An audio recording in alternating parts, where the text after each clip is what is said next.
3 aylıq bəbəmiz var, qəbizlik şikayətindən gəlib. Süni qida yeyir, ana südü 2 ay yeyib, daha yemir. Süni qidadan sonra, yəni bu sinuslərdən sonra uşaqlarda qəbizlik ən çox gördüyümüz şikayətlərdəndir. Ən çox hansı uşaqlarda olur? Rejimsiz qidalanan, yəni saat aralığına fikir verilməyən.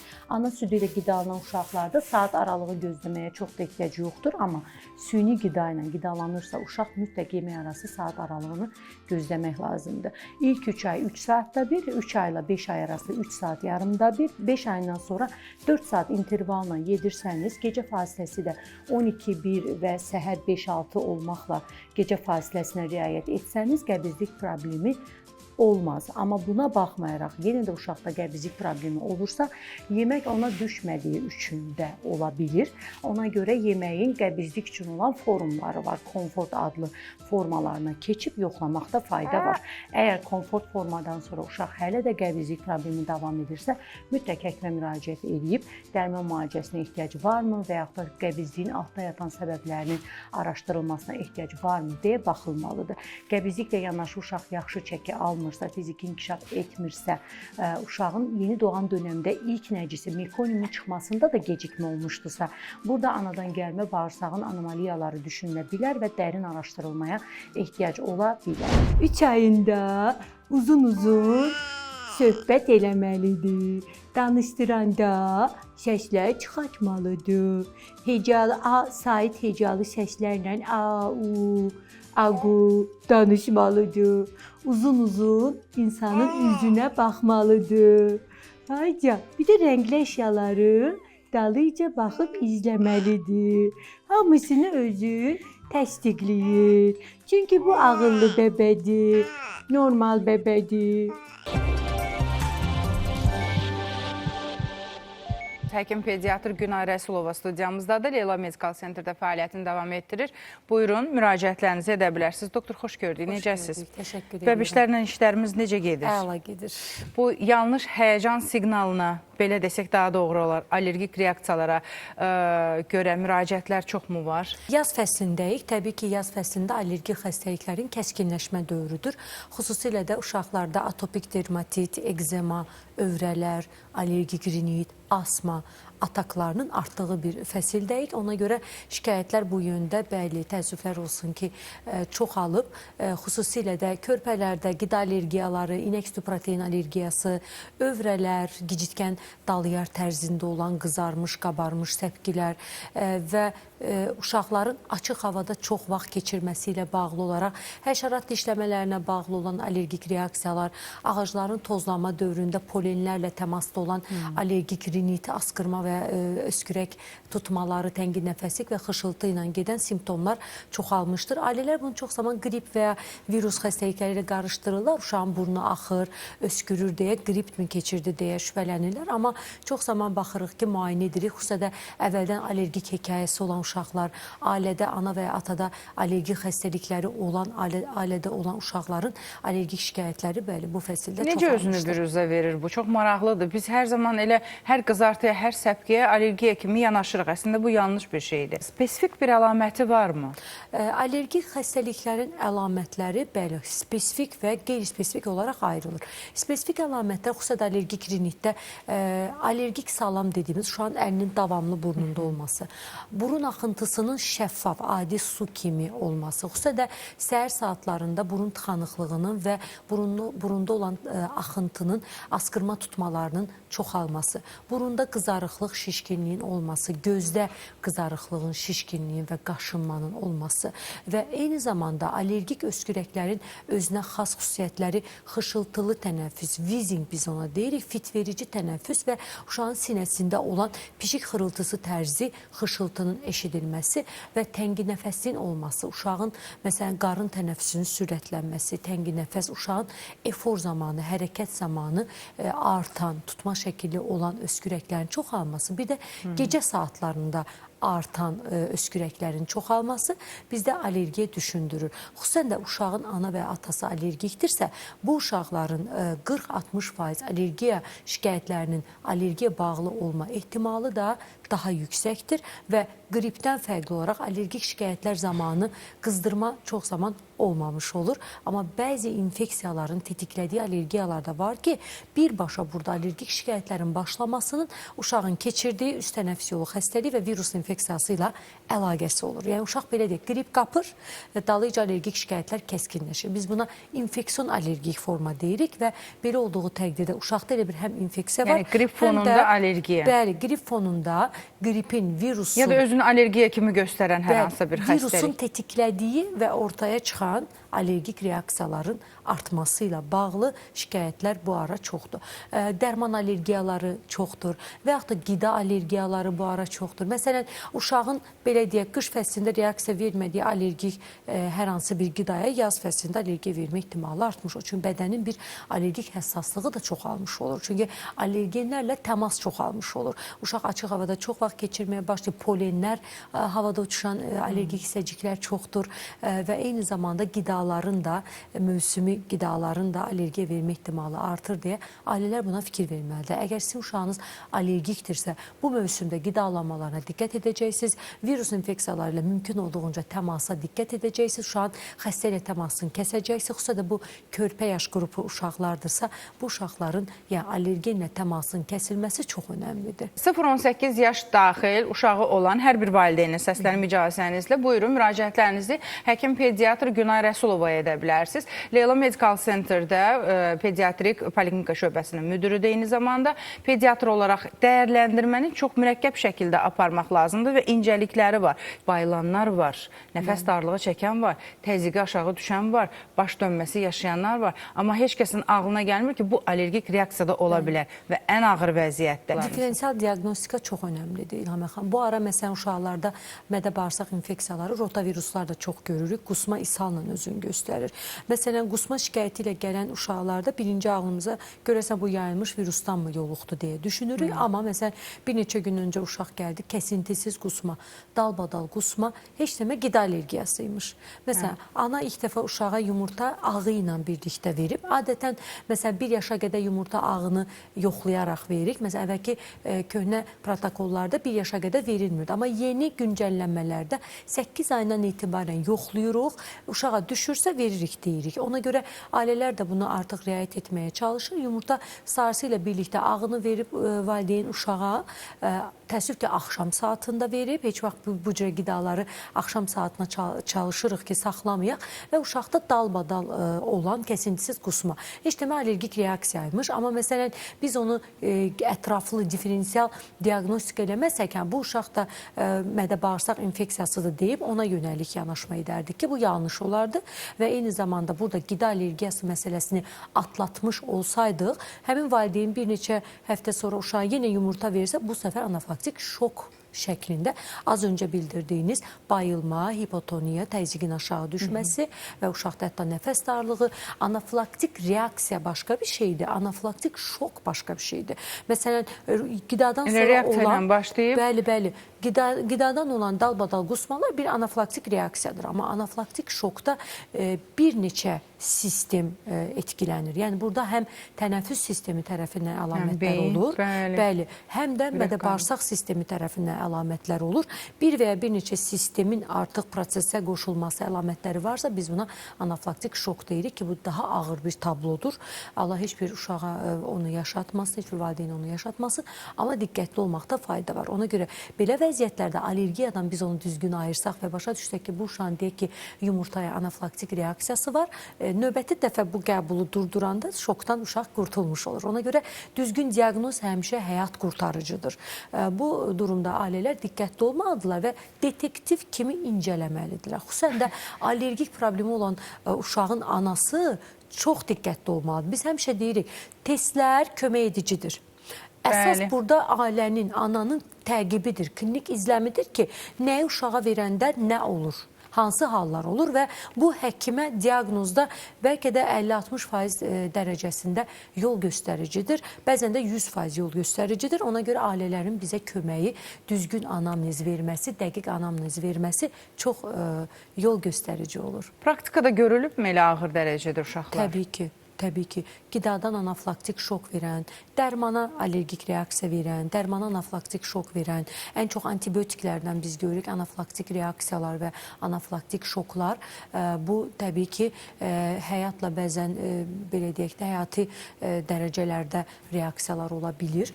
Ona görə biz antibiotik iynələri heç vaxt evə yazmırıq. Məsələn, evə çağırıb tibb bacılarının evdə antibiotik iynələrinin vurulması, sistemlərin qoşulması, vena daxili infuziyalar tibb bacıları tərəfindən ev şəraitinə qoşulması yol verilməzdir. Antibiotikin bəzən ilk dozalar reaksiya vermir, arxain olmaq, evdə vurdurmaq təhlükəlidir. Çünki sonraki dozalarda reaksiya ola bilir. Ona görə xəstəxana şəraitində nə qədər təcrübəli tibb bacısı olsa da ev şəraitində anafilaktik şokdan heç bir kömək edə bilməz və burada saniyələr, dəqiqələr bəzən həyat qurtarıcı ola bilər. Mütləq xəstəxana şəraitində və həkim nəzarətində olmalıdır və bu arada Leyla Medical Center'ın təcili yardımı 7/24 fəaliyyət göstərir və bu şəkildə manipulyasiyalara ehtiyac olursa, orada hər dəqiqə növbətçi həkim var və həkim nəzarətində uşağınıza manipulyasiyalar olunmalıdır ki, belə gözlənilməz reaksiyalar zamanı ani müdaxilələr olunsun. Çünki heç bir uşaq belə bir şeydən sığortalanmamışdır. Heç bir həkim belə bir şeydən sığortalanmamışdır və uşağa reaksiya verən dərmanın günahı həkimdə deyil.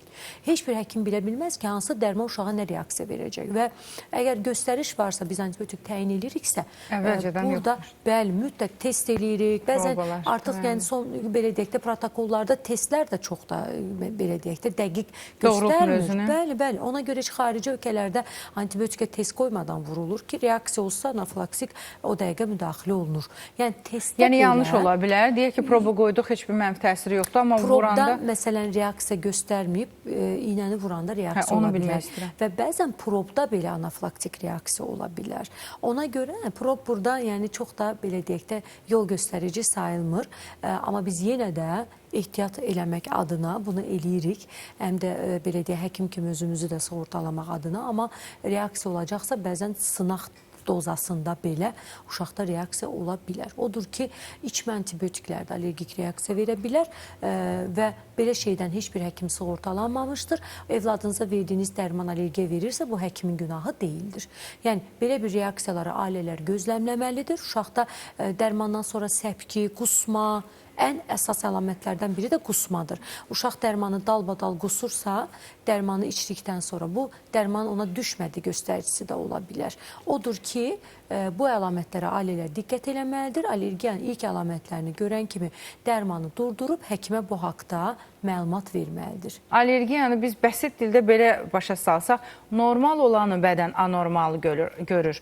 Amma kimə görə normal? Mənə görə normal. Mən bu suyu içmişəm, bədənim bunu qəbul edir və tanıyır. Bunu hər cürə qəbul etsəm, bədən hardasa reaksiya vermədən bunu mənimsəyəcək. Amma körpə uşağı ilk dəfə bununla tanış edəndə, burada həyəcan siqnalı olaraq allergik reaksiyalar səpki, qaşıntı, öskürək, nəfəs darlığına qədər aparıb çıxara bilər. Yəni valideynlər burada diqqətli olsunlar və o anafilaktik şok dediniz, doktor, burada beynimi qarışdıran bir də o probalarla bağlı.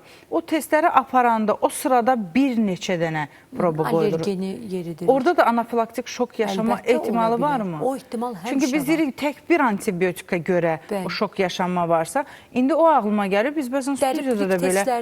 Bəli, dəri-prik testlərində anafilaktik şok ola bilər. Ona görə o testlər həmişə xəstəxana şəraitində aparılır. Məsələn, allergiyanın müalicəsində son zamanlar tətbiq olunan çox uğurlu bir metod vardır. İmmunizasiya, peyvəndləmədə belə deyək. Bu çox effektiv bir üsuldur. Burada nə edirik? Uşağın belə deyək, bədən nə allergiyası varsa, balaca dozalarla bədəni onunla tanış eləyirik ki, həmin bədən allergenə alışsın və ona artıq hiperergik, yəni anormal reaksiya verməməyə başlasın. Və bu müalicə metodu da xəstəxana şəraitində aparılır və kiçik dozalarda allergenlər bədənə yeridilir. Reaksiya ola bilərmi? Bilər. bilər və buna görə ailələr öncədən bilgilendirilir. Ailə buna qəbul edir və hazır olur. Reaksiya anında da əlbəttə xəstəxana ortamında hər cürə müdaxilə olunur. Ona görə bu testlərdə də belə bir ehtimallar hər zaman var. Ona görə də bu testlər də xəstəxana ortamında və həkim nəzarətində aparılır ki, xoşa gəlməz hallar zamanı ilkin müdaxilə gecikməsin. Konkret olaraq, yəni təminatlı şəkildə bu 100% allergiya verəcək. Sən nə etsən də deyə biləcəyimiz bir qida məhsulu və s. varmı? Obligat allergenlər dediyimiz, yəni mütləq allergik qidalar qrupu vardır ki, bu qidaların allergiya potensialı daha yüksəkdir. Ona görə biz allergiya problemi olan uşaqlarda bu qidalardan uzaq tuturuq. Bunlar nədir? Rəngli qidalar. Məsələn, sitruslar, qırmızı meyvələr, sarı meyvələr, məsələn, qabıqlı dəniz məhsulları, məsələn, fıstıq, araxis, belə deyək, bu qidalar, ondan sonra paketə girmiş qidalar, hissə verilmiş qidalar, bu tipli qidaların allergiya potensialı yüksəkdir. Sonra onlardan sonra gəlir yumurta və süd məhsulları. Bunlar daha aşağı potensiallı, amma yenə də allergiya ehtimalı ola biləcək qidalardır. Ona görə bu qidaların qəbulu zamanı, xüsusilə də allergiya problemi olan uşaqlarda ehtiyatla yanaşmaq lazımdır və 1 yaşa qədər uşaqlara bu qidaları verməmək lazımdır. Çünki 1 yaşa qədər uşaqların hələ immuniteti immatur olduğuna görə bu qidalara allergiya vermə ehtimalı yüksəkdir. Heç bir allergiya problemi olmayan uşağa belə biz əlavə qidaya başlanma dövründə 6 ayından sonra hər yeni qidanı 3 gün test edərək verilməsini tərəfdarıyıq. 3 gün ərzində uşaqda qusma olmadı, səpki olmadı, qaşınma olmadı, belə deyək, qəbizlik olmadı, ishal olmadı. Həmin qida qəbulundan sonra uşaqda aşırı narahatlıq və huzursuzluq olmadı, uşağın nəticəsində selik qan olmadı. Deməli, bu qida uşağa düşdü və bu qidanı yoxladıqdan sonra rasiona daxil edirik. Amma son önərilərə görə, son tövsiyələrə görə allergiya verən, məsələn, uşağa allergiya verdiyi bilinən qidanı tamamilə rasiondan çıxartmaq, eliminasiya eləmək çox da tövsiyə olunmur. Bəlli bir aralıqdan sonra bu qida ilə uşağın bədəni öyrəşsin deyə bu qidanı, məsələn, 2-3 həftə sonrasında yenə yoxlamaq, bəli, və sonrasında da az-az rasiona daxil edib test etməyi tövsiyə edirlər. Yəni, allergiya, bu qidaya allergiya oldu, bunu tamamilə çıxaraq, ümumiyyətlə uşağın həyatından çıxaraq deyə bir şey yoxdur. Bəlli bir aralıqlarda bir yoxlamaq, təkrar, çünki immun sistem yetişdikcə artıq ona anormal reaksiya verməməyə başlaya bilir və biz bu qidanı boşuna rasiondan sıfırlamış ola bilərik. Ona görə müəyyən aralıqlarda bir yoxlamaq, əgər reaksiya yoxdursa rasiona daxil etmək və orqanizmi bu qida ilə tanış etməyə çalışmaq və alışdırmağa çalışmağı tövsiyə edirik. Valideyn övladı ilə gəlib. O sırada onu təyin etmək üçün qan analizi, dəri testi götürürsünüz. Bir də allergeni ağızdan vermək və s. belə bir şeylər yerindəcə təyin etmək olurmu? Olur. Məsələn, hər uşağa biz test edib sonra qida başlamırıq və yaxud da hər uşağa test edib sonra hər hansı bir dərman başlamırıq. Sadəcə bunları qəbul etdikdən sonra uşağın reaksiyasını yaxından izləməyi tövsiyə edirik ailələrə və s. Həm risk qrupu uşaqlar olursa və biz bu uşağa, məsələn, onun allergiyası olduğu bilinən qidanı veririksə və yaxud da az öncə dediyimiz dəri pirik test etmək zərurəti yaranıbdırsa, o zaman xəstəxana şəraitində gözləmləyə bilərik. Məsələn, ailə deyir ki, bu uşağa şübhəli allergiya var. Məsələn, əvvəl mən ona 2 dərman qrupunu vermişəm, allergiya olub, bilməmişəm hansına qarşıdır.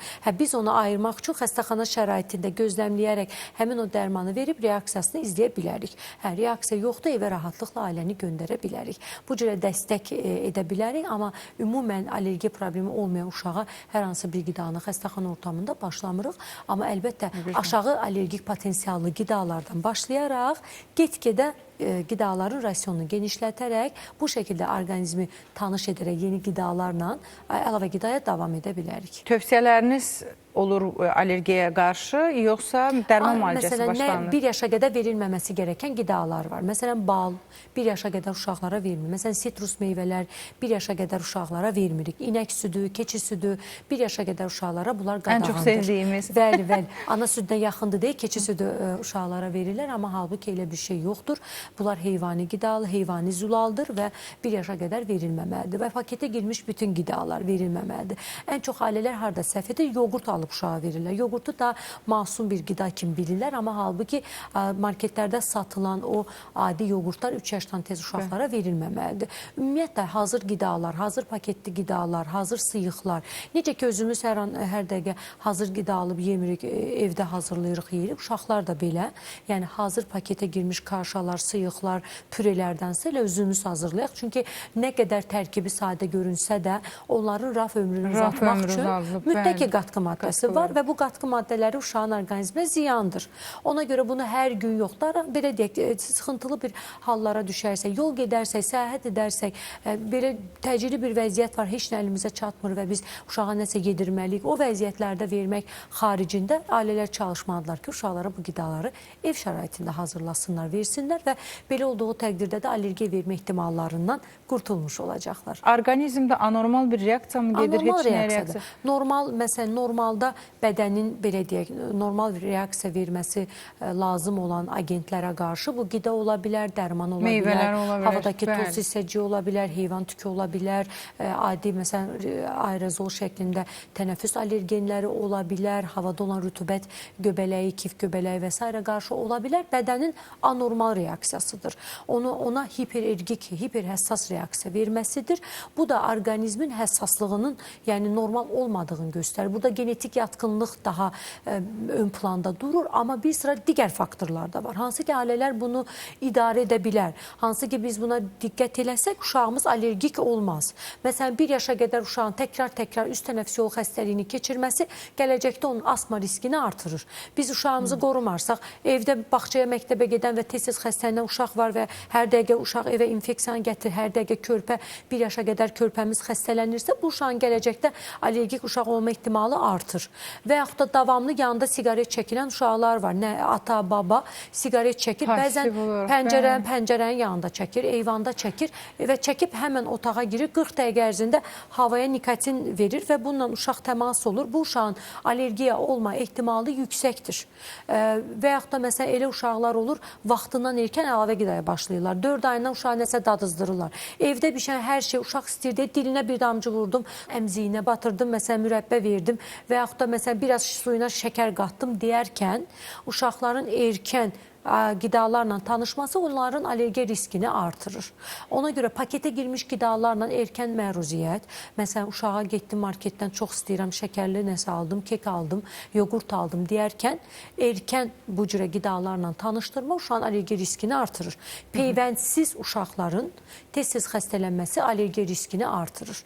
Bu cürə faktorlar uşaq idarə oluna bilən faktorlardır. Uşaqların ziyanlı yemək vərdişləri, qida dəyəri aşağı qidalarla doyuzdurulma, boş doyuzdurulma, karbohidratla, unla, şəkərlə, şirniyyatla boş doyuzdurulma. Uşaq kalori alır, amma heç bir qida dəyəri olmayan qidalarla qidalanır. Belə olduğu təqdirdə uşaq kiloludur, köktür, çəkisi normaldır, amma vitamini yoxdur, immuniteti yoxdur, çünki qida dəyəri aşağı bəslənir. Bu cürə faktorlar çox təsir və yaxud da 1 yaşa qədər uşağa ana südü yedizdirilməmə. Bu dəqiqə analar elə bəhanə axtarır ki, uşağı simesə keçsin. Ana südü ilə qidalandırılma allergiya ehtimallarına, allergik xəstəliklər riskini aşağı salır. Xüsusilə də kim diqqət eləməlidir? Özü allergik olan analar, atası allergik olan uşaqlar.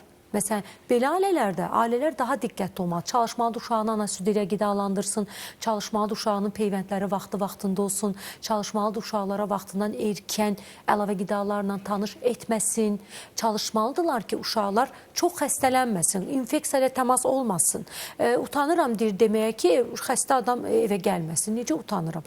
Burada sizin uşağınız adi qripdən xəstəxanaya düşə bilər, pnevmoniya keçirdə bilər və yaxud da bronşolit ola bilər. Bu dəqiqə çox yayılıb ilk 2 yaş uşaqların respirator sinsitial virusla bronşolitləri.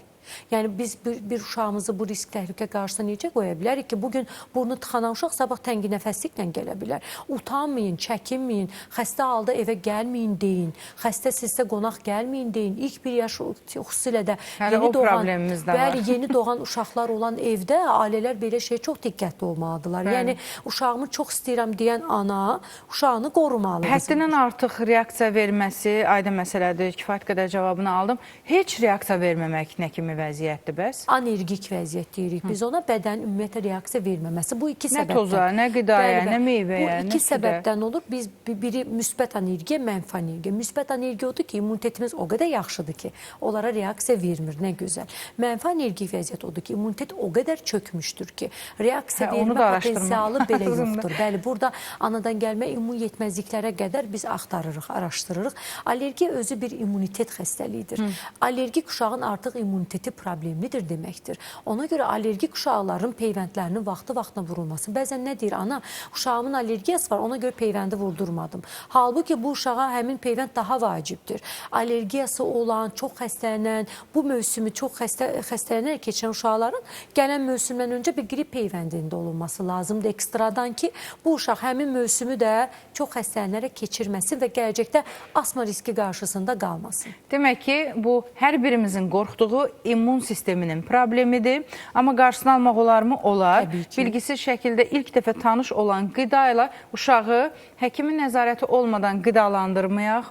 Yəni o reaksiya varsa. Bəli, allergik reaksiya verən tozdur, geyimdir və sair sitrus meyvələr az-çox araşdıra bilərsiniz, həkimi də dinləyə bilərsiniz. Kifayət qədər də məlumat ötürdük və bunun ən təsirli müalicə üsulları dediniz, immunoterapiyadır, peyvəndlərdir, dərmandır və qaçınma. Və allergendən qorumaq. Qaçınma. Mən həmişə deyirəm, istəyirsiniz Amerikaya gedin bu problemə görə.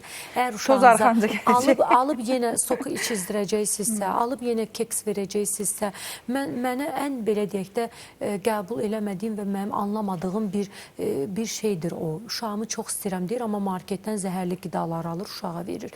Nənə babalar ən çox uşağımı çox istəyirəm deyir, amma uşağın üstünə bir torba abur-cuburla gedir. Yəni belə şey fikir vermək lazımdır. Birinci növbədə borcumuz onları qorumaqdır. Təşəkkür edirəm. Xoş oldu sizinlə görüş. Minnətdaram sizə də, valideynlərə də, bəbişlərimizə də uğurlar arzu edirəm. İnşallah inkişafda olan orqanizmdir. Bəli, sağlam şəkildə böyümələri üçün səhhətləri ön planda olmalıdır ki, bu hər bir ailənin, hər bir valideynin üzərinə düşən işdir, yükdür, məsuliyyətdir. Bunun öhdəsindən düşünürəm ki, sevə-sevə gəlirlər. Təşəkkürümü bildirirəm. Bir daha xatırladım, studiyamızın həkim qonağı pediatr Günay Rəsulova idi. Nəzərinizə çatdırım, Leyla Medical Centerdə pediatrik poliklinikanın şöbə müdürüdür. Buyurun, müraciətlərinizi edə bilərsiniz.